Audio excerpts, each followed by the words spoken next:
Eloy publicó Los minutos de la basura y yo corrí a comprar el libro a la central.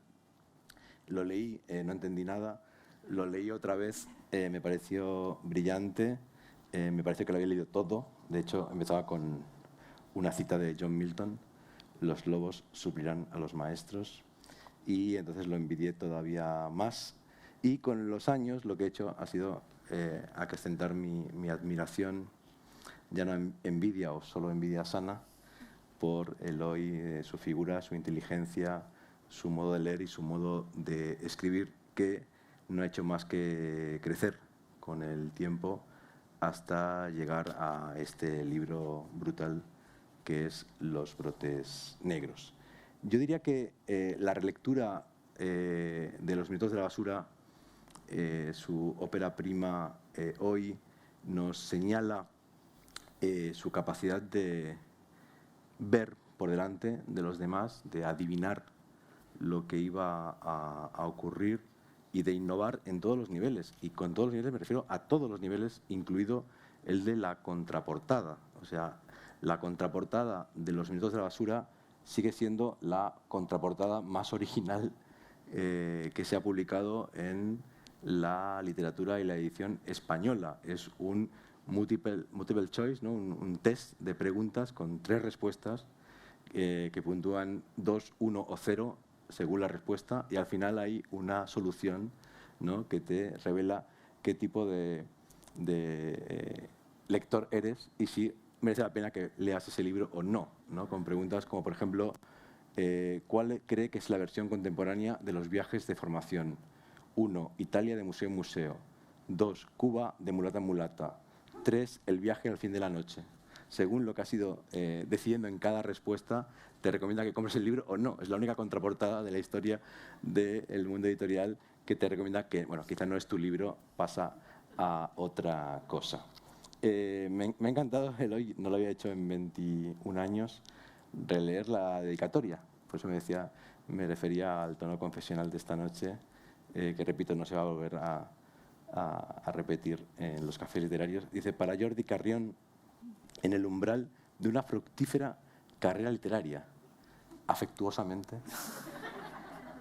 Eloy. 25 de enero de 2001. ¿No? Eso es como la prehistoria. Es antes del 11 de septiembre. O sea, hace mucho tiempo.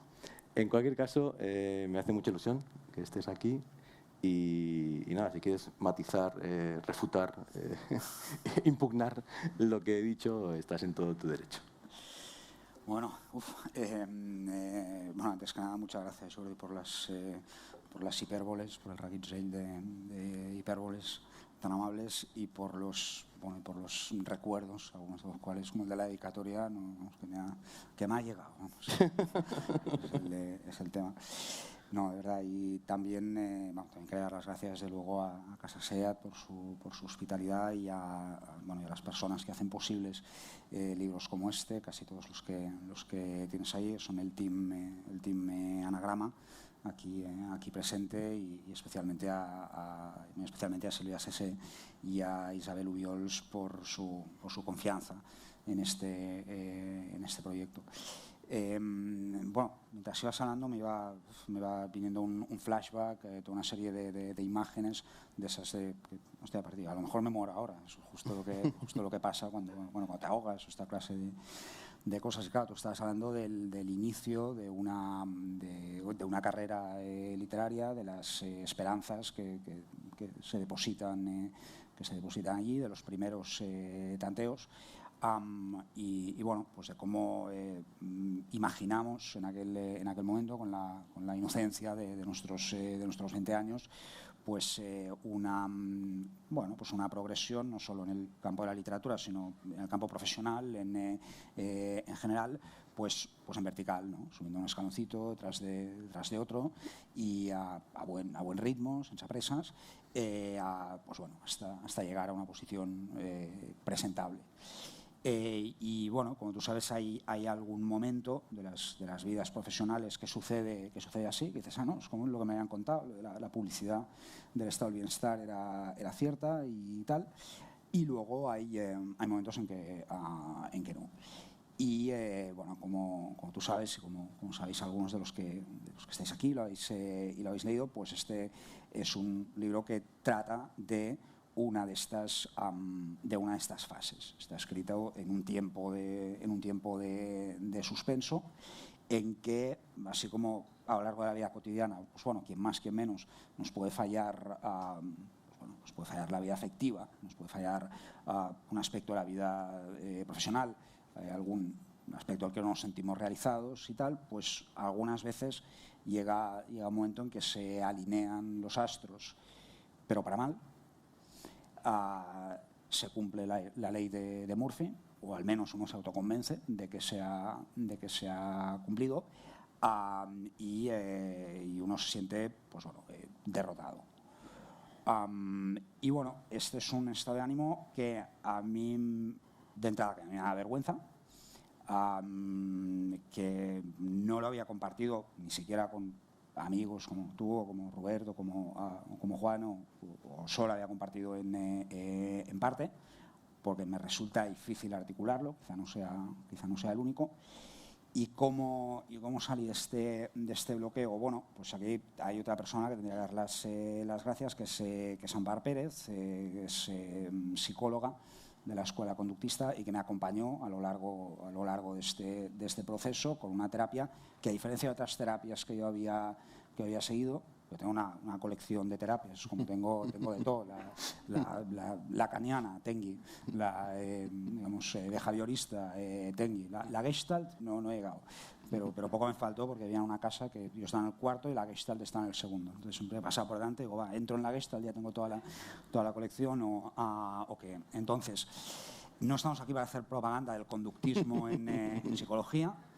Pero bueno, en ese caso en particular, el de la doctora Pérez, pues sí, en una de las sesiones me dijo, bueno, a ver, y todos estos rollos que me cuentas, algunos en persona, algunos otros por Zoom durante la pandemia, bueno, pues ¿por qué no lo escribes? Porque tomas unas cuantas notas. Empecé a garabatear unos apuntes en un cuaderno, volví a escribir a mano, cosa que hacía mucho tiempo que no escribía, y lo que en primera instancia eran unos intentos de poner palabras pues a los estados de ánimo, a situaciones de padecimiento psíquico, y bueno, pues situaciones duras, de una manera que no sabría explicar del todo, fue creciendo. Un día vi que podía desarrollar un poco más el tema de cómo se siente uno cuando padece un episodio. Otro día pues me interesaba relacionarlo con otros aspectos, con otros temas que estaban presentes en las noticias, otras personas a las que les pasaba lo mismo. Está el tema, como tú sabes, también de la vida laboral, de sus obligaciones, de sus urgencias, de sus prisas, etcétera. El formato dietario me sirvió para una parte del texto, no para todo, pero sí hubo un día, que lo recuerdo muy bien, en que por la mañana, en un piso muy pequeño en el que estaba en el Raval durante la pandemia, en un Raval pues, fantasmal, semiabandonado, del cual se habían adueñado pues, la comunidad sin techo, vi que había desarrollado un hábito y un tono y que podía ser un libro. Es muy interesante el comienzo del libro, ¿no? De los brotes negros, que es así.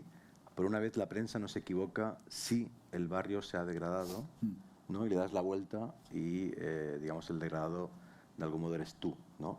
Y me ha recordado mucho el comienzo de tu primer gran libro de no ficción, que fue After Pop, porque en After Pop también empiezas de un modo parecido, ¿no? Que es dándole la vuelta a un tópico mediático, ¿no? A una suerte de discurso que se reproduce en los medios. En aquel caso era de crítica cultural o de periodismo cultural, ahora es de carácter sociológico. ¿Hasta qué punto este colapso personal tuyo se inscribe en la sociedad barcelonesa? Es un libro muy barcelonés, española, europea, e incluso se podría hablar de colapsología, ¿no? Es decir, de cómo el colapso del individuo sintoniza con el colapso del sistema. Bueno, en efecto, para empezar diría que es un libro que tiene un aspecto de barrio, lo que comentaba ahora de cómo era el Raval durante la pandemia, convertido en una especie de territorio fantasma, con todas las tiendas cerradas, con los turistas desaparecidos. Era como, por fin se han ido los turistas, lo que siempre habíamos pedido. Bueno, pues así es la cosa cuando se van, o sea, un colapso financiero total. Y sí que hay un aspecto local que es curioso porque yo nunca me había planteado tratarlo, incluso siempre había rehuido un poco por prejuicio el localismo, la textualidad callejero, el poner nombres de calles y plazas. Pero en fin, mi mundo, como el de tantas otras personas, se redujo mucho en aquel momento, y también me pareció que literariamente daba bastante juego todo ese espacio de las Ramblas vacías, de la Plaza de la Garduña, donde ocurren una escena importante del libro, también abandonada, etcétera. Claro, lo que tú has planteado es muy oportuno, ¿no? Porque en efecto, en primera instancia, cuando uno se pone a escribir un texto como este, nuevamente se siente algo avergonzado, le parece que su preocupación es excesivamente narcisista, que hay problemas más graves. Esto, pero a medida que lo va verbalizando, compartiendo con otras personas, pues sí me fui dando cuenta de que estos problemas eran compartidos entre personas que trabajan en el sector cultural, y como tú sabes hay bastantes consideraciones sobre los ritmos con los que se funciona en este ámbito, los salarios que se pagan, la dificultad, como señalaba antes, de mantener una carrera, etcétera. De modo que es curioso porque en los momentos del libro que pueden parecer más íntimos, privados, eso está pasando solo a ti, pues sí que tuve la sensación de que estaba conectado con muchas otras personas que en otros sitios pues padecían y lo pasaban mal. Y en el momento te planteaste el contexto socioeconómico global, porque tiene que ver con la pandemia, tiene que ver con una crisis general, ¿no? O tú, en el momento en que, en clave casi terapéutica, abordas la primera redacción del libro, que después crece de un modo literario, no tienes ese panorama de fondo tan presente como si lo tienes en todos tus libros, ¿no? Que siempre intenta generar una lectura global, sociológica, de conjunto. Pues mira, diría que este es un tema que fue creciendo a medida que iba progresando poco a poco, porque eso lo he escrito muy paso a paso y párrafo por párrafo, muy reescrito también. Y así como en primera instancia me interesaba más la cuestión física, o sea, cómo se comporta un cuerpo exacerbado cuando uno pierde el control de sí mismo, en privado, pero también en la calle, cómo lo ven los demás. Por eso al principio del libro hay hago ese regate, que es una especie de dimisión de la autoridad narrativa. Es decir, que yo empiezo escribiendo como si fuera un vecino respetable, indignado por la degradación del lugar en el que vivo, pero a la segunda página me tengo que bajar de ese pedestal, porque yo he dejado de ser ese vecino respetable. Ahora soy otra cosa. Tengo casa, pero cuando se me ve por la calle me parezco más a la gente que no la tiene que a los probos ciudadanos, ¿sí? Me interesaban los movimientos, los gestos, los tics, toda una ritualidad que surge con los episodios de ansiedad, que se va repitiendo con distintas intensidades. Los psiquiatras en esos casos te preguntan, usted ayer tuvo un mal momento, pero si intenta evaluarlo, digamos, de 0 a 10, ¿a qué nivel estaría? Bueno, cuando hacen esa pregunta, logras racionalizar un poco lo que has vivido como un momento de locura o de folia. De modo que al principio, y creo que esto se ve sobre todo en las primeras 40-50 páginas, pues yo quería desarrollar una narración un poco beckettiana, si quieres, del cuerpo, de un cuerpo que se ha vuelto inservible y que es puro síntoma. Por eso me gusta usar la expresión literatura del síntoma, que creo que se puede extrapolar a otros textos que se están publicando actualmente. Si quieres, luego hablamos. Y hubo un momento en que creí que haría un libro solo sobre la corporalidad desatada, pero hubo un momento en que este tema me fue llevando a el contexto socioeconómico, como tú señalas, la cuestión de la productividad, los discursos que manejamos para diferenciar entre salud y psicología, entre salud y patología, en lo que se refiere a la vida mental, las mentiras o medias verdades que nos contamos, como usamos con frecuencia el término estrés, cuando en realidad estamos varios grados por encima de eso, con trastornos, digamos, estructurados como tal y diagnosticables.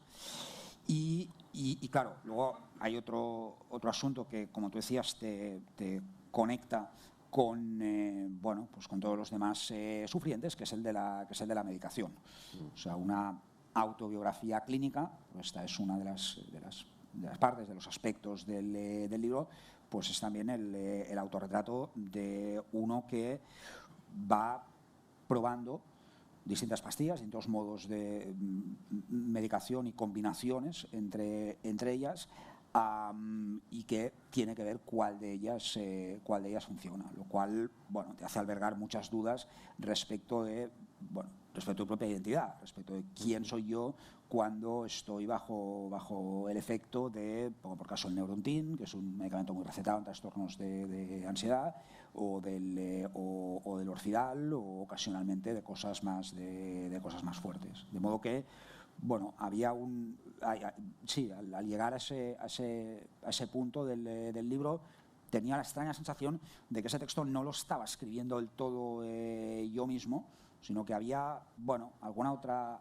persona que hablaba inducida por la farmacopea, y también atravesada por corrientes, por presiones financieras, laborales, etcétera, que nos recorren a todos en mayor o menor medida. Muy bien. De hecho, en todos tus libros siempre están como ciertos fantasmas o ciertas presencias, como Freud, como Lacan, como Jacques Derrida o como el propio Marx. Y tu interés por la sociología siempre incide en la dimensión económica, ¿no?, de la sociedad. Y de hecho, en la página 93, pues, si quieres comentarlo, hay un fragmento del Mundo que dice 18 de octubre de 2020, atención a los brotes negros, empresas que no resisten más, se disparan un 55% las declaraciones de suspensión de pagos en España, cae también un 39% el intento de capitalizar las empresas, ¿no? O sea, te apropias de una expresión de la prensa económica y lo llevas al ámbito de lo clínico, del síntoma, incluso de lo personal, los brotes negros, que a mí me recordaba a los heraldos negros, ¿no?, de César Vallejo, pero que aquí se resemantiza en clave económica. Pues sí, es un tipo de metáfora que la había usado en algún otro libro en que hablaba de finanzas y amor, como es Eros, y en efecto creo que el vocabulario que se maneja para hablar de la economía en muchos casos se puede trasladar a la vivencia de la vida psíquica, a los picos y valles, y sobre todo la devaluación, que para mí es uno de los grandes temas, diría que de mi vida, no solo de este texto, pero sí, yo siempre he tenido bastante obsesión con el tema con la cuestión de perder las propias cualidades.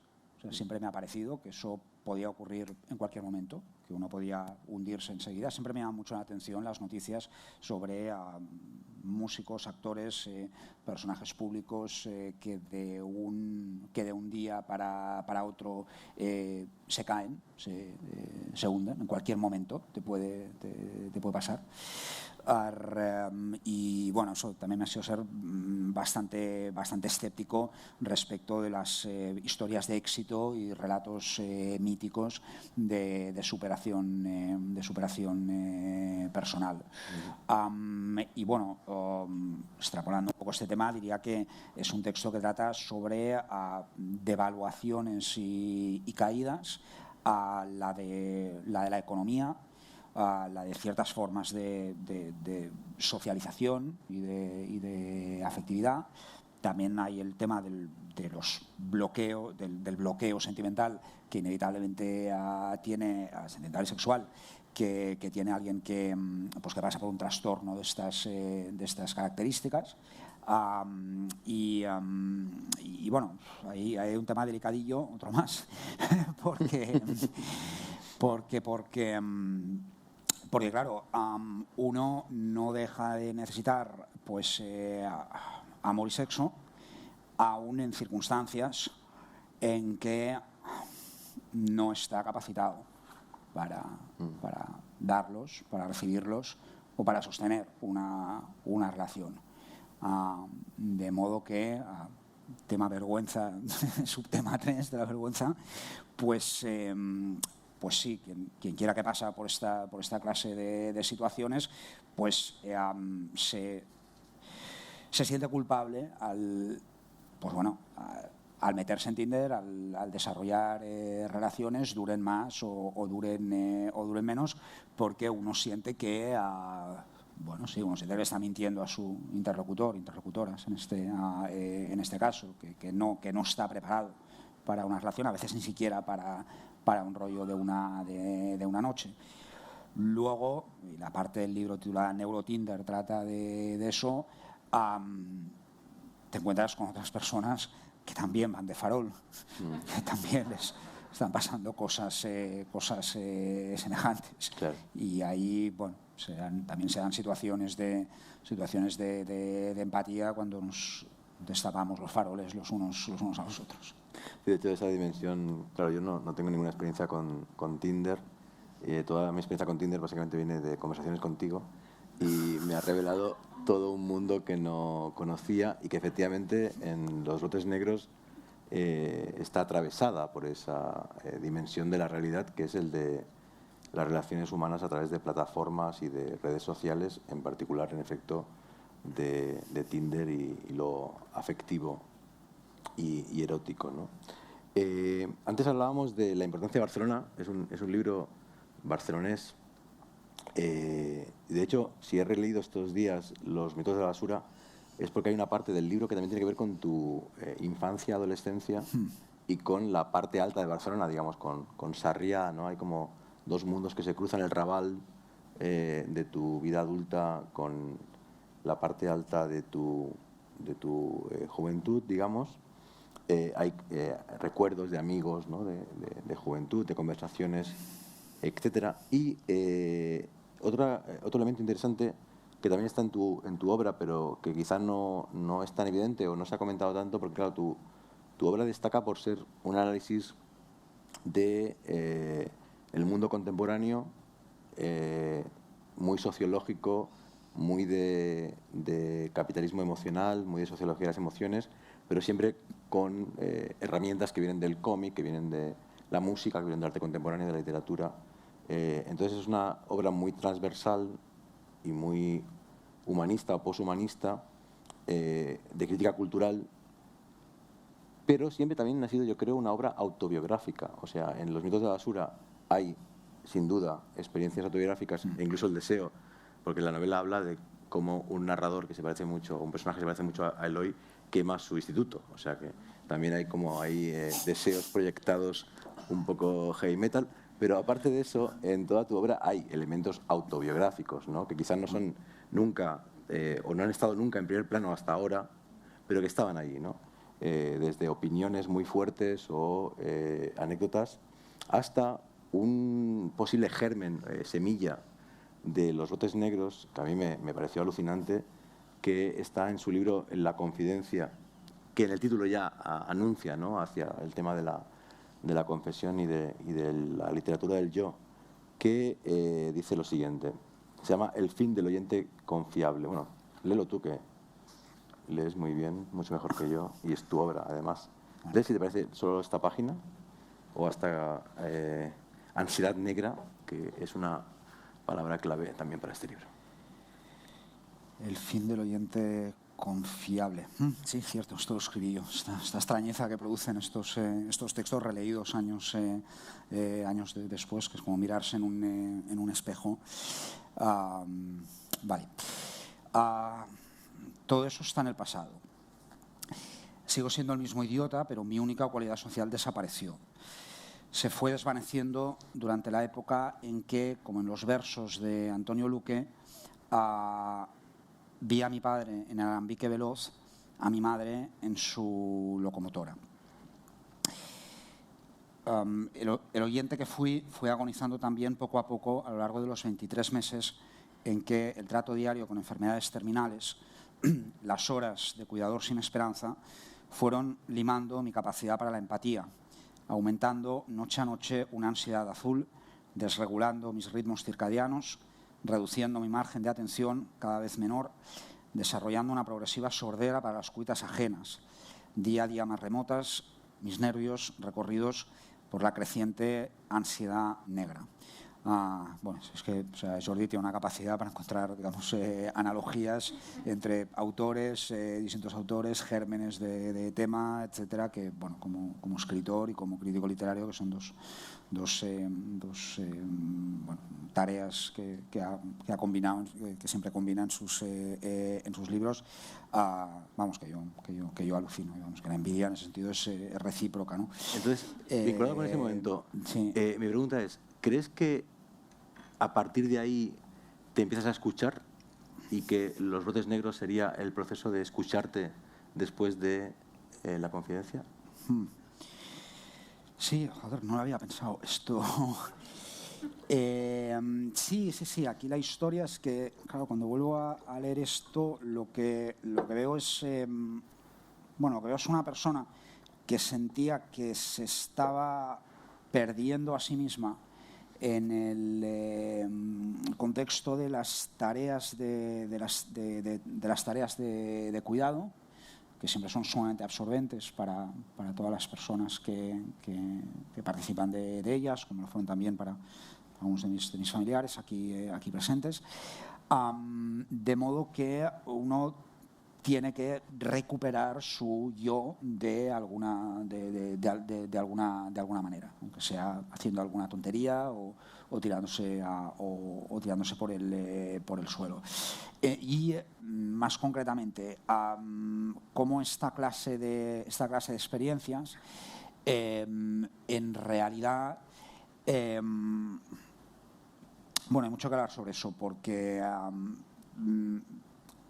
conecta con una parte con una cita del libro de Primo, más que una cita, una referencia a lo que le pasa a Primo Levi, que es alguien que sobrevive a los campos de concentración, pero acaba suicidándose en casa, en una situación en que, bueno, pues su madre era dependiente y él bueno, pues la cuidaba todo el día. Entonces, pues, claro, los especialistas en Primo Levi, los lectores, nunca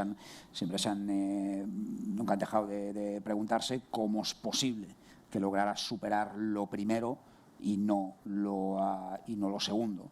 Y aquí solo podemos especular, pero creo que es una especulación razonable decir que a Primo Levi probablemente lo mató su propia educación de género, en el sentido de que pues quizá sobrevivir a la rutina de un campo de concentración era algo para lo que de alguna manera podía estar preparado, en tanto que hombre, en tanto que futuro guerrero, etcétera, mientras que la posición del cuidador, que es una tarea que tradicionalmente han realizado las mujeres de manera no remunerada, sin el reconocimiento debido, etcétera. Eso pues no pudo mentalizarse de que tenía que hacerlo, ¿no? Y esto lleva también a la cuestión de la empatía. En efecto, hay situaciones en que nuestra empatía se enfatiza.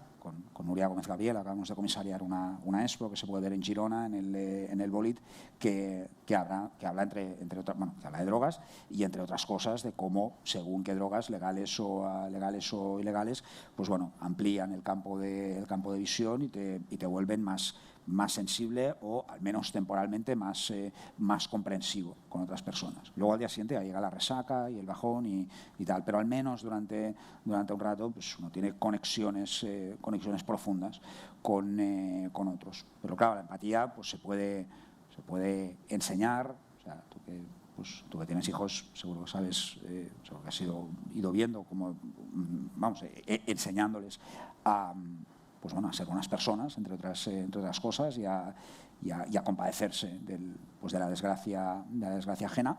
Pero la empatía también se puede bloquear, y esto puede ser un problema, y aquí vuelven a coincidir, un problema de carácter psicológico, lo que puede ser un bloqueo, una situación de negación o un estado de ánimo de negatividad y de verlo todo negro, con un problema de carácter social, como puede ser el carácter hiperrelacional del mundo en que vivimos, lo que yo denomino la doctrina relacionalista, que es esta creencia en el valor del vínculo per se, del hipervínculo, del contacto en redes sociales y del roce continuo, que hace posible una larga serie de pequeños, mínimos actos de conexión y reconocimiento, incluso de intercambio, pero que puede también bloquear la capacidad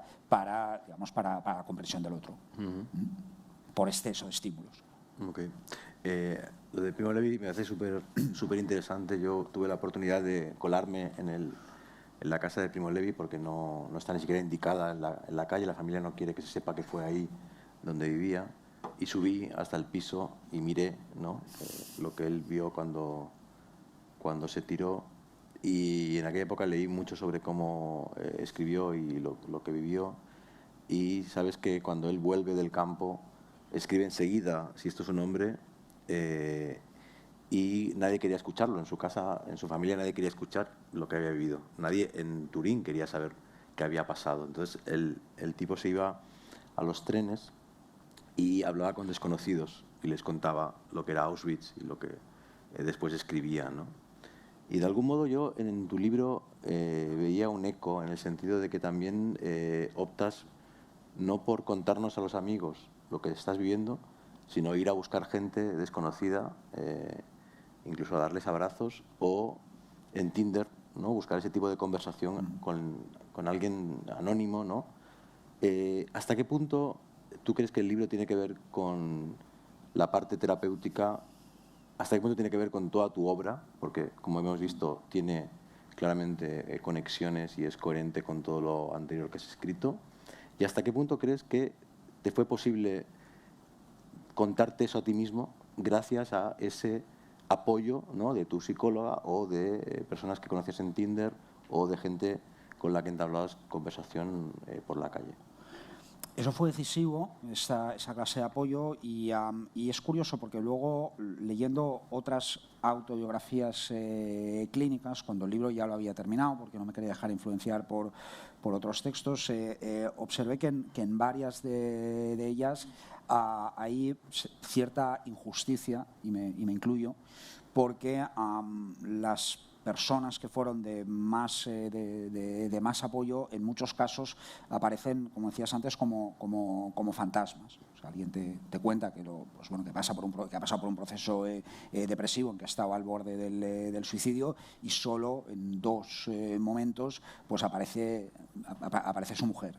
bueno, es evidente que su mujer le salvó la vida en algún momento. Eso, por citar el caso más claro, pues esa Ardiente Oscuridad, la autobiografía de William Styron, que trata en particular sobre una depresión profunda. Pero bueno, si eso es un defecto, pues yo también me acuso de eso, porque a veces también se hace difícil hablar de las personas que te apoyan, porque en estos temas, o sea, que hay que ser sinceros, los hay que, ante una circunstancia como esta, bueno, pues disponemos de una red de apoyo, y bueno, pues a los que nos dedicamos a escribir o al ámbito del arte, bueno, tenemos unos códigos que nos permite, para empezar, ya se supone que estemos un poco tarados para empezar, y hay cierta tolerancia con eso.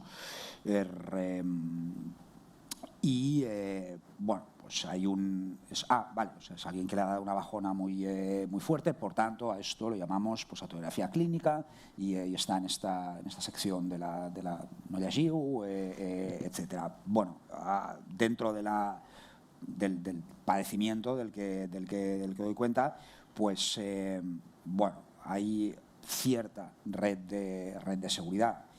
Ahora bien, la mujer sin techo, que el día en que me dio un ataque en la plaza de la Garduña y acabé tirado en el suelo y gritando porque no podía parar de gritar, y que me cogió de la cabeza y me levantó, a esa persona que me salvó de un momento en el que, bueno, que estaba totalmente perdido.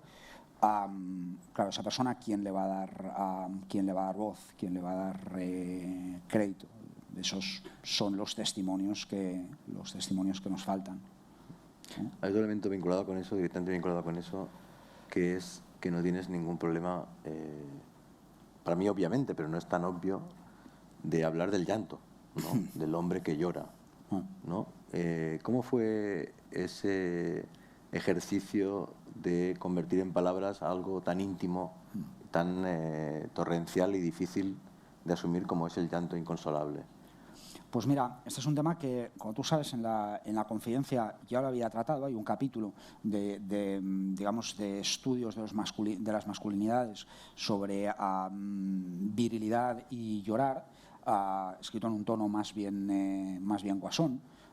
Que comento, entre otras cosas, que mi propia experiencia no coincide exactamente con el famoso los chicos no lloran. Más bien lo que yo he vivido, no sé cómo lo viste tú en el patio del colegio, era que, al menos en aquella época, digamos, pre-butleriana, de prehistoria del género, pues bueno, los chicos a la hora del patio pues jugábamos a fútbol y nos embarcábamos en actividades violentas y peligrosas, mientras que de entre las chicas había muy pocas que lo hicieran. Por tanto, si alguien acababa llorando, era más probable que fuera un chico, y era más probable que fuera porque realmente se había roto algo o porque estaba sangrando. Digamos, el guión imaginario de género era que si un chico lloraba, podía haber un oso roto o al menos sangre, mientras que si una chica lloraba debía ser una trivialidad. Ahora bien, tal como yo recuerdo, este imaginario lo transmitían, también estaba en la cabeza de las profesoras. No era una creación sexista creada únicamente por hombres, sino que, bueno, se transmitía a través de, pues eso, de hombres y de mujeres. Entonces, y bueno, otro de los casos que pongo es el de la final de la Eurocopa de fútbol que gana Portugal, en que Cristiano Ronaldo pues llora y se deshace en lágrimas 2 veces consecutivas en 3 cuartos de hora. Paréntesis, revisando tu obra he visto una cierta obsesión por Cristiano Ronaldo y el Madrid, o sea, el Santiago Bernabéu aparece ya en After Pop. No sé si quieres hacer algún comentario, ya que no están grabando las cámaras, sobre esta cuestión. Una cosa que a mis amigos culés os trae mártir, siempre lo hemos sabido. No, yo no soy de Madrid, solo hago para fastidiar esto. Pero sí, de ahí salen casos que me parecen muy significativos. Y y bueno, que yo sepa, a Cristiano Ronaldo no dejó de considerársele un hombre hecho y derecho, incluso un modelo, por haber salido llorando dos veces, ans al contrari. Era como, vale, sí, pues esta sinceridad, este arrojo o este desprendimiento resultan todavía más viriles. Yves Kosowski-Sedgwick tiene un texto interesantísimo sobre este tema, en que sostiene que las lágrimas masculinas son más bien percibidas como si fueran un cáliz delicado, como si fueran las lacrimae rerum, lo llama ella. Por tanto, hay cierta ambivalencia respecto del tema del llanto. En cuanto a la manera de contarlo, bueno, pues siendo que los episodios de ansiedad que ya a lo largo de unos cuantos meses, pues en algunos momentos se manifestaban en ataques de ira, pero eso era más infrecuente. O sea, era más habitual lo de llorar, con algunos momentos, con algunos ataques que podían llegar a prolongarse a lo largo de horas, en algunos casos. Entonces, a la hora de escribir estas situaciones, es curioso, porque ya te digo que así como hay otras cosas que escribirlas se me hacía duro, me hacía sentir inseguro, en situaciones en que estaba reconociendo fracasos personales. En cambio, esas descripciones, recuerdo muy bien la primera que hice, bueno, las veía como una cosa casi moral, casi ética, como que sí, es necesario explicar qué le pasa a tu cuerpo, a tu sistema nervioso cuando se desborda, y cuánto dura. Y ahí sí, es curioso, porque me salió un punto de vista con un poco más médico, digamos. Vamos a hacer como si yo fuera un caso de estudio, como si yo no fuera yo, porque esta, ya te digo, es otra de las sensaciones que a uno le abruman continuamente a lo largo de estos procesos, ¿no? Es decir, sí, o sea, esto, o sea, realmente me está pasando a mí. Realmente llevo, meses prácticamente sin ingresos, sin lavar la ropa, viviendo como más o menos como un homeless. A lo mejor no, a lo mejor lo estoy soñando, o le está pasando a otra persona. Esa sí que es una sensación muy intensa, que hace posible que puedas salir del estado, eventualmente del estado de decaimiento, y contarlo. Yo, durante la lectura, que fue para mí muy dura, muy interesante, pero muy dura, también en algunos momentos me reía pensando en los pobres terapeutas de Luis Sánchez Porta con alguien que sabe más que ellos de Freud, de Lacan, de historia de la psicología, y que les debería llevar a lugares de reflexión y de confrontación dialéctica interesantes para ellos, supongo, ¿no? Hubo este tipo de momentos en que dice, bueno, de acuerdo, no he leído todavía ese libro de Lacan, lo voy a leer, lo voy a repasar para discutir contigo.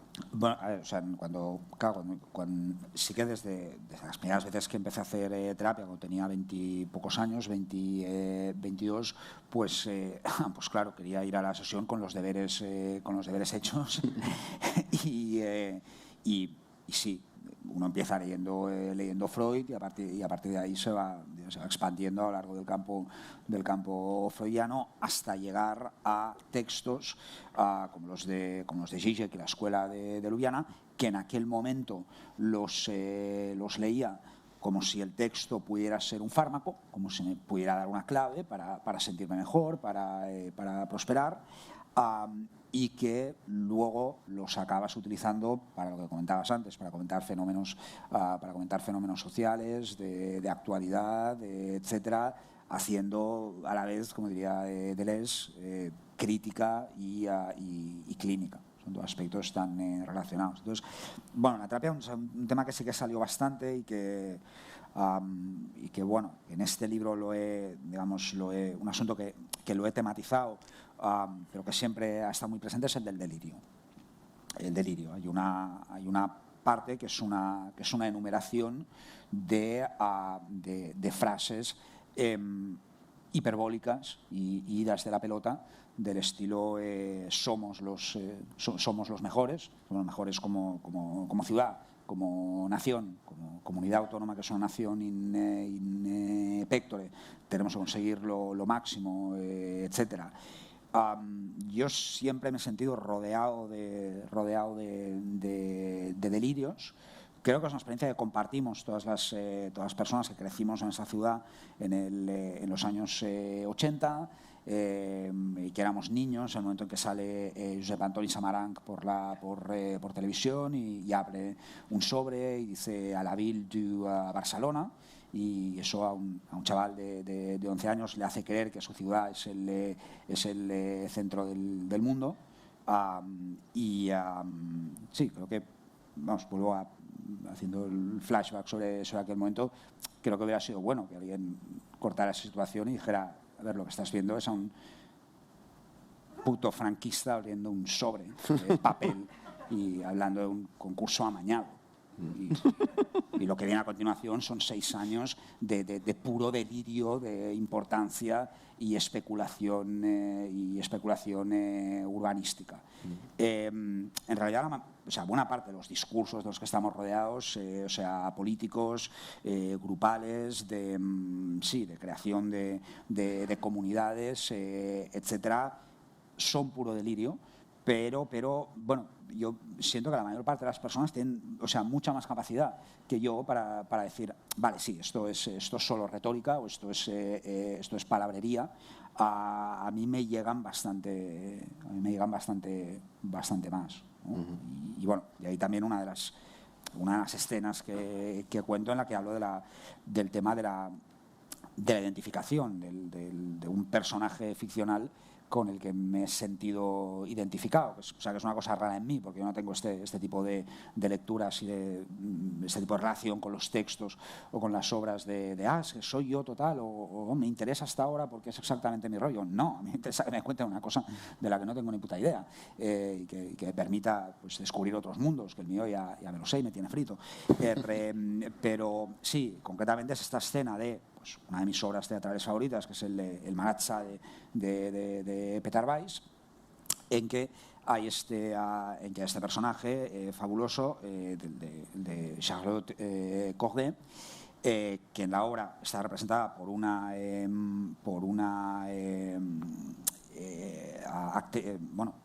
interna del sanatorio que padece narcolepsia.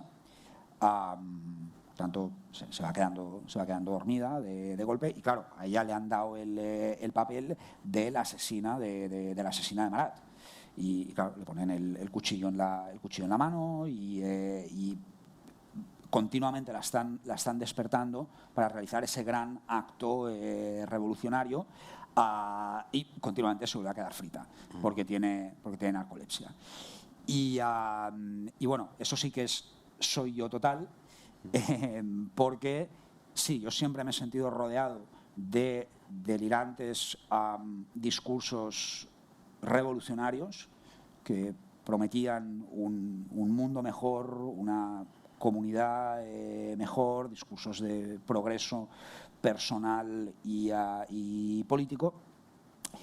Pero como cuento en ese fragmento que también has localizado, pues bueno, yo desde que era adolescente tengo un trastorno de los ritmos circadianos, y aunque no tengo narcolepsia, pues el sueño de natural lo tengo muy desregulado. Tengo que tomar medicación para dormir.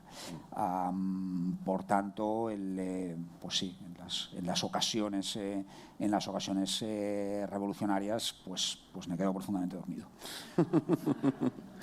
En el libro, y acabo, última cuestión y ya os doy la palabra, En el libro comentaba esta idea, ¿no?, de que hay como dos Barcelonas, también dos momentos de tu vida, el de la adolescencia, juventud y el de ahora, y la pandemia. Y estamos en la Casa SEAT y siempre acabo los cafés literarios, como sabes que has venido a varios, preguntando sobre el tema de la movilidad, que es un centro cultural consagrado a la movilidad. Y quería preguntarte cómo te mueves por Barcelona, porque en el libro te mueves a pie. Lo que predomina como modo de relacionarte con la ciudad es la deambulación, es el paseo, es ir al paqui, ¿no?, es el vecino, el barrio, ese tipo de ámbito. No sé, yo creo que no tienes carnet de conducir. ¿Cómo es tu relación Supones bien. con el transporte y con la ciudad en términos de paseo, de reflexión, de deambulación? En varios de tus libros hablas de la deriva situacionista, es algo que has estudiado. ¿Cómo te relacionas con el paseo y con la ciudad en términos de movimiento?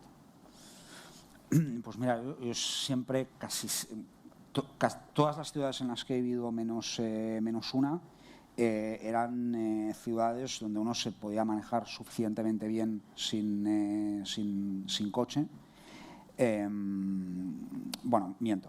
En realidad, muchas veces había que pedirle a alguien que te llevara a algún sitio. Había sitios a los que no se podía llegar. Pero bueno, te podías autohipnotizar y convencerte de que la mayor parte del tiempo con transporte público y a pata ya te apañabas.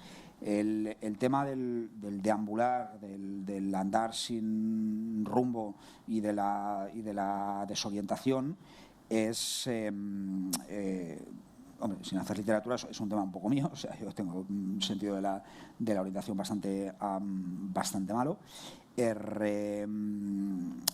Por eso me gustan mucho ciudades como París, donde da igual que te pierdas, porque cada 50 metros hay una boca de metro. Entonces, bueno, pues te vas desorientando, pero te vas reorientando a la vez. Yo crecí, como tú has señalado, en Sarriá, no en el Sarriá de las torres, sino en el Sarriá de los pisos de renta antigua. Por tanto, un nivel, digamos, de clase media-baja, distinta. Esta es una precisión que cuando uno la cuenta normalmente no le creen, o dice, no, tú creciste en Sarriá, entonces ya este determinismo social. Bueno, pues vale, no, la cuestión es que, bueno, en realidad es uno más de los pueblos que, como tú sabes, fue absorbido durante la Revolución Industrial. Y, por ejemplo, mi madre, que en paz descanse, hablaba de, cuando iba a Plaza Cataluña, hablaba de baixar a Barcelona.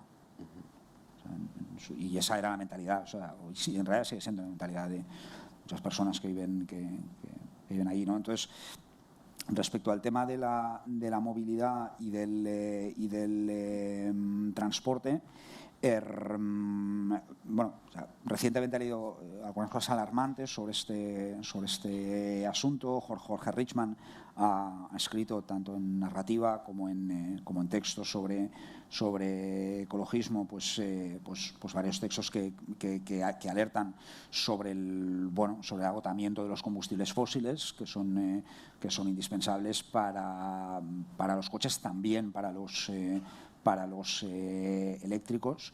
Y bueno, si he entendido bien la historia, ese es uno de los asuntos en los que se pone en juego, digamos, nuestra supervivencia, o al menos la supervivencia de la sociedad tal como la conocemos a lo largo de los próximos años. O sea, que en Casa SEAT tienen que leer a Jorge Richman. Preguntas, cuestiones, aprovechando que está aquí Eloy, que la mayoría lo conocéis y lo habéis leído. Tenemos un micro porque estamos grabando para YouTube. Cuestiones, preguntas, dudas. Marc, aquí delante. Buenas, pues has comentado que tú, como lector, no tiendes a identificarte con los textos o no lees para identificarte con los textos. Como pequeño paréntesis, decirte que me identifico mucho con eso y te doy las gracias porque esbozas ese pequeño pero sólido comité de lectores que no leen así. Pero en ese sentido, como persona que no tiene este tipo de aproximación, quería preguntarte qué resistencias has tenido que vencer o cómo te las has apañado para crear un dispositivo en el que te sientas cómodo escribiendo un texto en el que no solo te expones, y a veces de manera muy cruda y además muy dura contigo mismo, sino que además es un texto que propicia un tipo de lectura que en cierto modo pasa por la identificación, ya sea empática, por experiencia propia o ajena, y que se aleja bastante a lo que habías hecho antes. Sí, en efecto, es como tú dices. Bueno, para empezar, Marc García y a su lado Teresa Ariño trabajan en Anagrama y son, a ver cómo os lo cuento, para empezar son las personas que te dicen cuándo tienes que terminar un libro, cuándo lo tienes que terminar de verdad. Como decía, que no sé quién decía que los libros no se terminan, sino que se abandonan. Bueno, no es así. Los libros... Ellos te llaman y te exigen. Los responsables de producción y corrección, y bueno, pues son los que hacen posible a lo largo de 3 rondas de corrección de galeradas que los libros tengan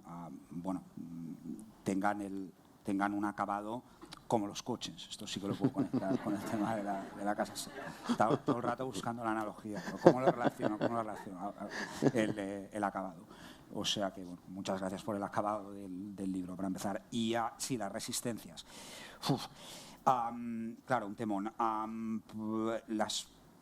Las resistencias más fuertes se las pone uno mismo y las ha ido interiorizando. Hay ciertos temas que forman parte de un repertorio literario que los podemos compartir y son los que uno ha leído suficientes veces como para decir, vale, yo también me sumo a eso.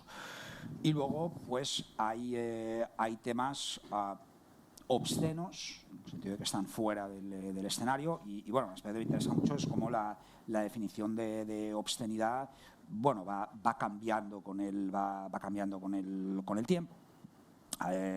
Podría decirse que estamos en un momento en que el autorretrato sexual en literatura o en fotografía, en forma de selfie erótico, bueno, pues se ha convertido en una de las modalidades principales del autorretrato y se ha generalizado suficientemente. Esto Amparo Lassen lo denomina, es un término muy bonito, autopornificación. O sea, convertirse a uno mismo en una estrella del porno particular. Entonces, así como la representación y autorrepresentación de la sexualidad van saliendo del ámbito de lo obsceno o de lo prohibido, en cambio hay otros territorios que que siguen quedando ahí, y uno de ellos es el tema del fracaso, el de la insuficiencia, o el de no poder cumplir con ciertas responsabilidades. Me veo un poco Twitter en una época en que desarrollé cierta adicción de novato. Pues yo entro en Twitter durante la pandemia y paso, como cualquier novato, por una fase de fascinación y de dar mucho la turra. Y claro, Twitter, que es, no sé cómo lo ves tú, pero creo que es una modalidad del formato dietario, digital y en directo, pues me acostumbró a un tipo de expresión de expresión casual y diaria del yo, que hasta aquel momento yo literalmente no la había apreciado, porque yo no soy buen lector de dietarios, pero le encontré el punto, ¿no? Y esos fueron dos factores que digamos que fueron que sirvieron para superar lo que tú llamabas la prevención o la dificultad, ¿no? A mí me ha gustado mucho, Marc, esa palabra artefacto, ¿no? Porque efectivamente es un libro que no es un dietario, es un libro complejo con muchos discursos que se van entrelazando para conducir la reflexión y la confesión hacia un lugar muy literario, finalmente muy literario, como veréis si no lo habéis leído. Vamos a dejarlo aquí. Hay ejemplares de la librería No Llegiu, de Xavi Vidal, a vuestra disposición. Eloy va a firmar ejemplares ahora, y yo quería acabar con un gracias por habernos contado esto, y que creo que puede ayudar a mucha gente también a reconocerse y a compartir y a entender su propio universo psicológico, pero también con un deseo, y es que, bueno, que sea un pico de la ansiedad que no tiene más picos de la ansiedad, que no es una cordillera de la ansiedad. Digamos que ya este es lo mejor posible, y aquí estamos para ayudarte. Muchas gracias a ti, Jordi, en lo por tu ya legendaria generosidad personal e intelectual, por la que eres sobradamente conocido internacionalmente, además. Y a todos vosotros por vuestra tolerancia y comprensión para con las neuras ajenas, que ocasionalmente destiladas y elaboradas con recursos literarios, y como comentaba antes, solo después de tres rondas de galeradas corregidas, quizá y solo quizá puedan ser también literatura, y sobre todo puedan ser útiles para otras personas. Muchas gracias.